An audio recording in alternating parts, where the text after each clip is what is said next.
అందరికీ నమస్కారం. వినుకొండలో జరిగిన రషీద్ హత్య జిలాని అనే ఒక యువకుడి చేతిలో జరిగింది.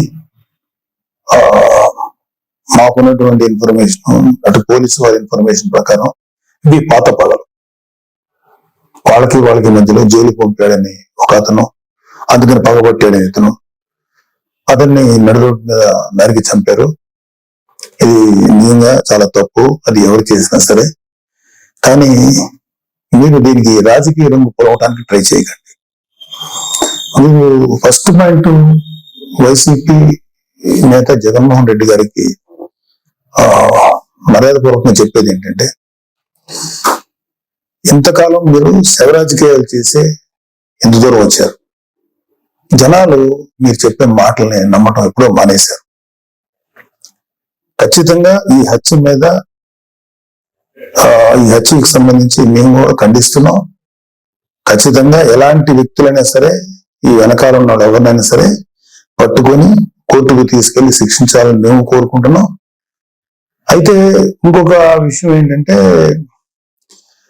గంజాయి ఇన్ఫ్లుయెన్స్ తో కూడా ఉండుంటది ఎవరైతే చంపాడు అని కూడా బయట ఉంది. సో ఇలాంటివన్నీ రకరకాల వెర్షన్స్ వస్తున్నాయి. సో మీరు అర్జెంటుగా వినుకొండ వచ్చి ఆ చనిపోయిన కుర్రవాడికి ఒక పార్టీ నాయకుడిగా మీ సానుభూతి తెలపడం అనేది మాకు ఎటువంటి అబ్జెక్షన్ లేదు, మంచిది కూడా తెలుపుతాం. కాకపోతే మీరు దాన్ని రాజకీయ రంగు పోలిని ఇంకా గట్టిగా నెల 10 రోజులు కూడా కాకుండానే, ప్రభుత్వం ఏర్పాటు అవ్వకుండానే మీరు రకరకాల విమర్శలు చేసి అక్కడికి వెళ్ళి జగనన్న పథకాలు, జగన్ మామ, ఇంకా ఎంతకాలం మీరు ఇలాంటి మాటలు మాట్లాడతారు? అధికారం ఉన్నప్పుడు నటించారు, అధికారం పోయినప్పుడు నటిస్తున్నారు. నటన మీద పరిపాలన సాగదు. ఈ విషయం ఇప్పటికే మీకు అర్థమై ఉండాలి, మీ వైసీపీ నాయకులు కూడా అర్థమై ఉండాలి. ఎంతకాలం ఇంకా నటిస్తారు మీరు? ఓపెన్ గా ఉండండి. 2019లో మీకు అద్భుతమైనటువంటి తీర్పు ఇచ్చారు ప్రజలు మీకోసం. దాన్ని మీరు అత్యంత దారుణంగా, దుర్మార్గంగా ఉపయోగించుకొని ప్రజల నెత్తి మీద కాలు పెట్టి తొక్కారు. ప్రజల్ని హింసించి వదిలేరు మీరు. మీ పరిపాలనలో సామాన్యులు సైతం భయపడ్డారు. ప్రజల కోసం నిలబడిన కొంతమంది నాయకులు, కొంతమంది కార్యకర్తలు తప్ప ప్రతి ఒక్కరు భయపడ్డారు. ప్రతి వాళ్ళు భయపడ్డారు. మీరు ఇప్పుడు వచ్చేసేసి ఏదో అన్యాయం జరిగిపోయింది. డెఫినెట్ గా ఇది తప్పే, దీన్ని నేను ఖండిస్తున్నాం. కానీ దీనికి రాజకీయ రంగు బిల్వి ఈ శవ రాజకీయాలు చేయకండి. కూటమి ప్రభుత్వం పరిపాలనా పరంగా ఏదన్నా ఉంటే విమర్శించండి. ఇంకా నెల కూడా కాకపోయినా సరే అది చేయలేదు, ఇది చేయలేదు అన్నారు. ఓకే, అది ఎలా చేయాలో మాకు తెలుసు. కూటమి ప్రభుత్వానికి చేసి చూపిస్తాం. మీకన్నా అద్భుతమైన పరిపాలన ప్రజలకు వస్తుంది. మీరు అద్భుతమైన పరిపాలన మీరు చెప్పుకున్నారు. అంతకన్నా దుర్మార్గ పరిపాలన భారతదేశ రాజకీయ చరిత్రలో ఏ రాష్ట్రం జరగల, ఓన్లీ ఆంధ్రప్రదేశ్ లో జరిగింది. అలాంటి దుర్మార్గమైన పరిపాలన మీరు అందించారు. అంటే కొన్ని కోట్ల రూపాయలు, వేల కోట్లు, లక్షల కోట్ల రూపాయలు ప్రభుత్వానికి, ఖజానాకి గండి కొట్టి, నెక్స్ట్ అసలు అంటే ప్రభుత్వాన్ని సర్వనాశనం చేసి, ఒక గవర్నెన్స్ ఏ విధంగా కొనసాగనివ్వకుండా నాశనం చేసి, మీ పరిపాలనలో లక్షల కోట్ల అవినీతి జరిగితే దాని గురించి మీరు ఎప్పుడు మాట్లాడలేదు. అంటే మీరు పెట్టిన బొక్క, అంటే మా రాష్ట్ర ఖజానాకి కనీసం 2-3 మినిమం 4-5 ఏళ్ళు పడుతుంది మినిమం ముందు ఆ బొక్క పుడ్చడానికి. అంత పెద్ద బొక్క పెట్టి వెళ్ళిపోయారు మీరు ఆంధ్రప్రదేశ్ రాష్ట్రానికి. అర్జెంటుగా అది చేయలేదు, ఇది చేయలేదు. నెల రోజులు కూడా కాలేదు స్వామి. 2019లో పరిపాలన మొదలుపెట్టిన 6 నెలలు మాట్లాడలేదు. ప్రతిపక్షంలో ఉన్నాం మేము. మీకు అర్జెంటుగా వచ్చేసి అది చేయలేదు, ఇది చేస్తారు. ప్రతిదీ చేస్తుంది కూటమి ప్రభుత్వం, ప్రతిదీ చేస్తుంది. చంద్రబాబు నాయుడు గారు కానీ, పవన్ కళ్యాణ్ గారు కానీ నిబద్ధత ఉన్న మనుషులు. ఎలా చేయాలో అలా చేస్తారు. ప్రజలకు ఎంత మంచి చేయాలో చేసి తీరుతారు. మీలాగా పర్ఫార్మెన్స్ లో దొంగ మాటలు చెప్పి తప్పించుకునే వ్యక్తులు కాదు, గుర్తుపెట్టుకోండి. సరే, ఈ సందర్భంగా మీకు కొన్ని సింపుల్ క్వశ్చన్స్ అడుగుతాను. దాన్ని మీరు ఆన్సర్ చెప్పగలిగితే వెరీ హ్యాపీ. మీరు ఇవాళ వినుకొండకు వచ్చి ఆ కుర్రోడు గురించి చెప్పారు, ఐఎమ్ ఓకే ఫర్ దట్. కానీ దానికి ముందు మీ అధికారం ఉన్నప్పుడు, మీరు సీఎంగా ఉన్నప్పుడు ఒక దళిత్ డ్రైవర్ ని చంపేసిన మీ ఎమ్మెల్సీ అతని తప్పును ఖండించకపోగా మీతో పాటు సగర్వంగా తిప్పుకున్నారే, అది తప్పని మీకు అనిపించలేదు? అప్పుడు అది దుర్మార్గంగానే, అది క్రూరంగానే అనిపించలేదా మీకు? డాక్టర్ సుధాకర్ అనే ఒక ఆయన్ని ఉద్యోగం ఊడబెరికి పిచ్చోడు చేసి రోడ్ల మీద చొక్కా కూడా లేకుండా పోలీసులతో తన్నించి, మీ యొక్క అనుము పోలీసులు తన్నించి ఆఖరికి అతను చచ్చిపోయేలా చేశారే, అప్పుడు మీకు ఎటువంటి కామెంట్ చేయాలనిపించలేదా? వాళ్ళ అక్కని కొంతమంది వైసీపీ కార్యకర్తలు, గుండాలు సెక్సువల్ గా హెరాస్ చేస్తుంటే అడ్డుకున్న అమర్నాథ్ అనే బీసీ కుర్రాడిని, మైనారిటీ తీరిన కుర్రాడిని పెట్రోల్ పోసి కాల్చి చంపేశారు కదా, అప్పుడు కూడా మీకేమి రియాక్ట్ అవ్వలేదా మీరు? అప్పుడు కూడా కనీసం ఒక మాట మాట్లాడలేకపోయారా మీరు? 32,000 మంది ఆడపిల్లలు అదృశ్యం అయిపోయారని చెప్పి పవన్ కళ్యాణ్ గారు చెప్పి కనీసం ఒక పోలీస్ రివ్యూ పెట్టండి అంటే కనీసం పోలీస్ రివ్యూ కూడా పెట్టకుండా 32,000 మంది ఆడపిల్లలు అదృశ్యం అయిపోతే అప్పుడు మీకు మాట్లాడటానికి నోరు రాలేదా? ఇప్పుడు మీ కార్యకర్తలకు లేకపోతే మీ వాళ్ళకి అన్యాయం జరిగిపోతుందని ఇంత మాట్లాడుతున్నారే, మీరు అప్పుడు కూడా మాట్లాడుంటే ఇప్పుడు మీరు మాట్లాడిన మాటకు విలువ ఉండేది. మళ్ళీ చెప్తున్నాను, అక్కడ వినుకొండలో జరిగింది నాకున్న సోర్సెస్ ప్రకారం అది పర్సనల్ గ్రెడ్జి, ఇద్దరు వ్యక్తుల మధ్యలో జరిగిన గడ్జి తప్ప రెండు పార్టీలకు సంబంధించినవి కాదు. అది మీరు ఖచ్చితంగా మీకు త్వరలోనే పోలీసు నిజాలు నీకు తెలుస్తారు, మీకు ఆన్సర్ చెప్తారు. అలాగే మీ వైసీపీ నాయకులు సామాన్య ప్రజలు అంటే నెలకు ఒక 10,000 20,000 సంపాదించే వాళ్ళు ఏదో వాళ్ళ పూర్వీకుల ఆస్తులు 100 గజాలు 200 గజాలు 300 గజాలు 400 గజాలు ఉంటే వాటిని అడ్డగోలుగా కబ్జా చేసి భయపెట్టి స్వాధీనం చేసుకున్నారే, అది మీ దృష్టికి రాలేదా? ఇన్ని కేసులు చూసాం మేము ప్రజలు తిరుగుతుంటే. ఏ రోజు మీ నోటి నుంచి ఒక్క మాట కూడా రాలేదా? అది రైట్ అంటారా? ఏపీ ల్యాండ్ టైటిలింగ్ యాక్ట్ అని పెట్టి ప్రజల ఆస్తులను కాజేయటానికి మీరు ఎంత కుట్ర పన్నారు, దాన్ని మీరు ఎంత సమర్థవంతంగా ఎదుర్కొని ప్రజలకు తెలియబెట్టాక ప్రజలు వాళ్ళు సేవ అయ్యారు మీ దుర్మార్గమైన పరిపాలన నుంచి. అది మీకేమి తెలీదా? నిజంగా ప్రజలు ఇవాళ రెండోసారి మిమ్మల్ని రాకుండా ప్రజలు తమను తాము కాపాడుకున్నారు కూటమిని ఎన్నుకోవడం ద్వారా. అరే నా కళ్ళ ముందు నేను చూశాను, జంగారెడ్డిగూడెంలో ఒక 20-25 మంది సామాన్యమైనటువంటి పనులు చేసుకునేవాళ్ళు కల్తీ సారా తాగి చచ్చిపోతే మీరు శాసనసభ సాక్షిగా ముఖ్యమంత్రి అయ్యండి, ఇది సహజ మరణాలు న్యాచురల్ గా చచ్చిపోయారంటారా? కల్తీ సారా తాగి చచ్చిపోతే కనీసం విచారించి ఆ కుటుంబాలకు ఏదైనా ఎక్స్గ్రేషియో ఏదైనా ఇచ్చి కదా మీరు మాట్లాడాలి. ఇది సహజ మరణాలు, ఒక కాన్స్టిట్యూషన్ ఎంతమంది చచ్చిపోతారంటారా? అది మీకేమి అసలు మీకు ఇచ్చామనుకుంటున్నట్టు కూడా అనిపించలేదు. అప్పుడు కౌలు రైతులు కొన్ని వేల మంది ఆత్మహత్యలు చేసి చచ్చిపోయారు. వాళ్ళకి కనీసం సింపతి చూపించకపోగా ఏమాత్రం కొద్దిపాటి సాయం కూడా చేయలేదు మీ ప్రభుత్వం, వైసీపీ ప్రభుత్వం. వాళ్ళ కుటుంబాలు రోడ్డు పడిపోతుంటే వాళ్ళ కనీసం సానుభూతి కూడా లేదు మీ దగ్గర నుంచి. అదేం తప్పు కదా మీకు? వాళ్ళ పిల్లలు రోడ్లు పడిపోయి నాశనం అయిపోతుంటే అదే రైతులు భరోసా, రైతులకు మీరు ఇచ్చేటువంటి ఇదే. ఒకసారి వెళ్ళి చూడండి, ఆంధ్రప్రదేశ్కి ఒక రైతులు అడగండి వైసీపీ ప్రభుత్వం మీకేం చేసిందో.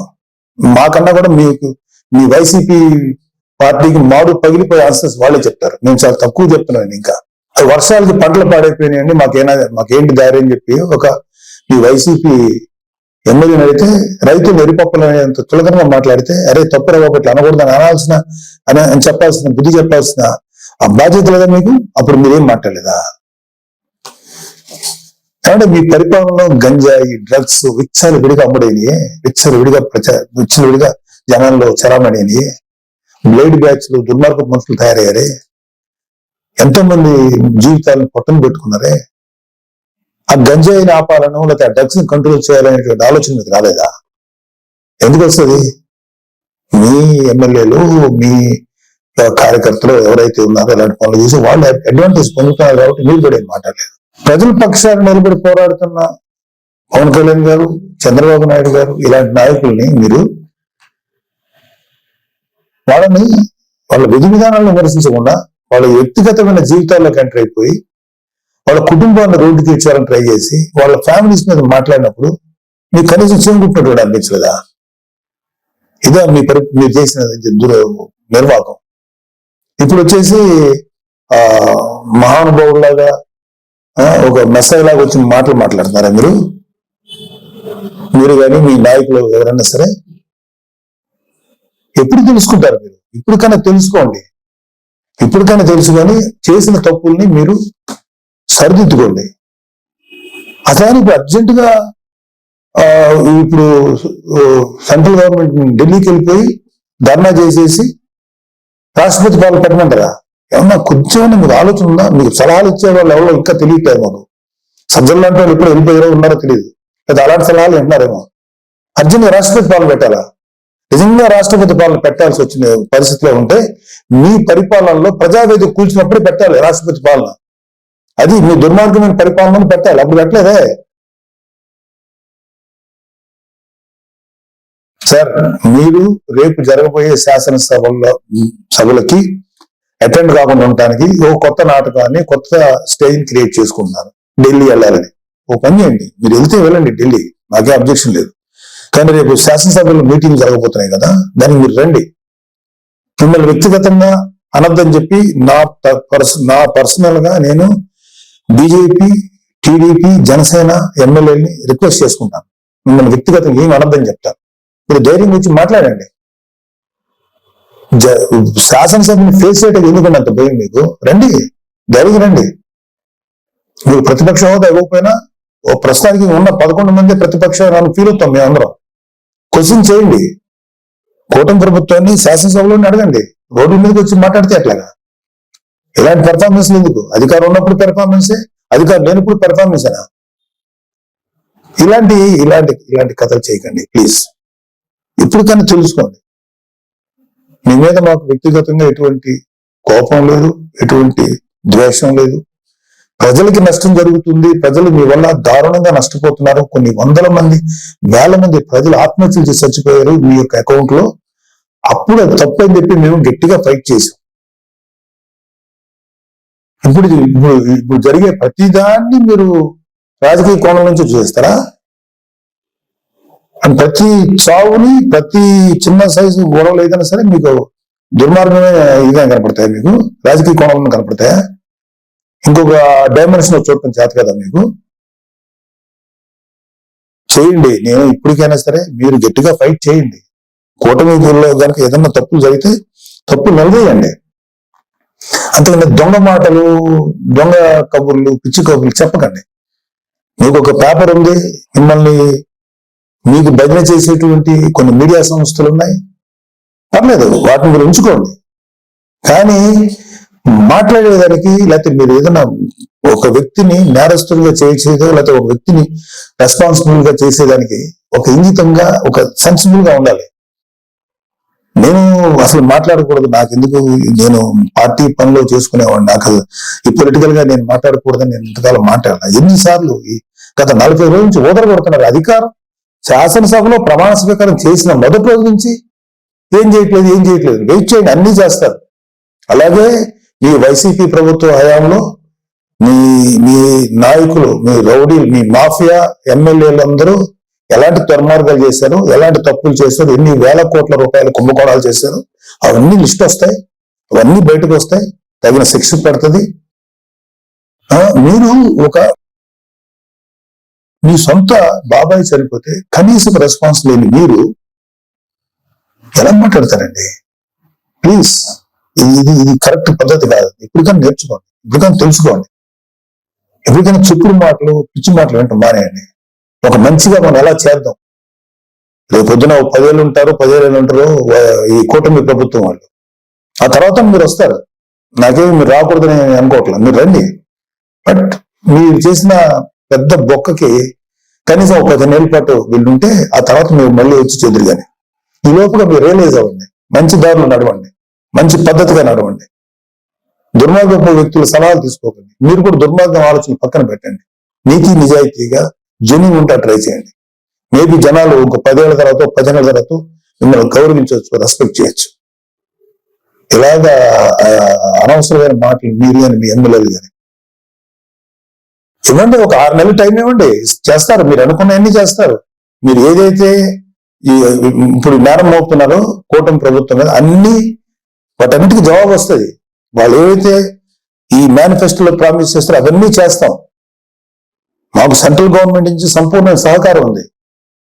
మీలాగా కేసుల విషయంలో ఈ రాష్ట్రానికి సంబంధించిన ఇష్యూస్ అని చెప్పి మీ పర్సనల్ కేసుల గురించి సెంట్రల్ గవర్నమెంట్ దగ్గరికి వెళ్ళి మాట్లాడిన వ్యక్తులు కాదు ఇక్కడ. పవన్ కళ్యాణ్ గారు కానీ చంద్రబాబు నాయుడు గారు కానీ రాష్ట్రానికి మంచి నిధులు రప్పించి ప్రజల కోసం బాగు చేద్దామని, ప్రజల జీవితాలు బాగు చేద్దామన్నారు.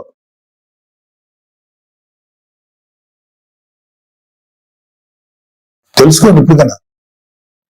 10 ఏళ్ళ తర్వాత 10 ఏళ్ళ తర్వాత మళ్ళీ అవ్వచ్చు. మీరు ఇంకా చాలా వయసు ఉంది. దొంగ మాటలు మాట్లాడు లేదా పిచ్చి మాటలు మాట్లాడినంత మాత్రాన జనాలు గొర్రెలా నమ్మరండి. జనాలు చాలా చాలా ఇంటెలిజెంట్ పీపుల్. వాళ్ళు ఎవడు మంచివాడో, ఎవడు చెడ్డోడో, ఎవడు ఎలాంటి వాడో ప్రజలు చాలా కూలంకషంగా గమనిస్తారు. త్వరలోనే మేము కూటమి ప్రభుత్వం మీకు సరైన ఆన్సర్ చెప్తుంది. ఇవన్నీ అయిన తర్వాత వెళ్ళండి. మీరు ఢిల్లీ వెళ్ళి ధర్నాలు చేసుకుంటారా, రాష్ట్రపతి వారు పెట్టాలి కోరుకుంటే చెప్పండి. వాళ్ళ సహేతుకమైన కారణాలు చెప్పండి. అడగటానికి రాష్ట్రానికి అర్జెంట్గా రాష్ట్రపతి పాలన గురించో అది పెట్టాలని అర్థం ఉందా? కొంచెం ఉందా మీకు? భారతదేశానికి స్వాతంత్రం వచ్చిన తర్వాత ఆఖరికి యూపీ లాంటి రాష్ట్రాల్లో కూడా, బీహార్ లాంటి రాష్ట్రాల్లో కూడా జరిగినటువంటి అరాచకం ఆంధ్రప్రదేశ్ జరిగింది మీ 5 ఏళ్ల ప్రభుత్వ పాలన హయాంలో. అది మీరు గుర్తుపెట్టుకోండి. పిల్లి కళ్ళు మూసుకొని పాలు తాగితే ఎవరు చూడలేదు అనుకోకండి, అన్ని చూస్తున్నారు. మీ మీద ఎన్ని రకాల దుర్మార్గాలు చేశారో మీ ప్రభుత్వంలో, మీ హయాంలో అన్నీ ఉన్నాయి. అన్ని బయటకు వస్తాయి, కంగారు పడకండి, అన్నీ వస్తాయి. థ్యాంక్ యూ, నమస్తే.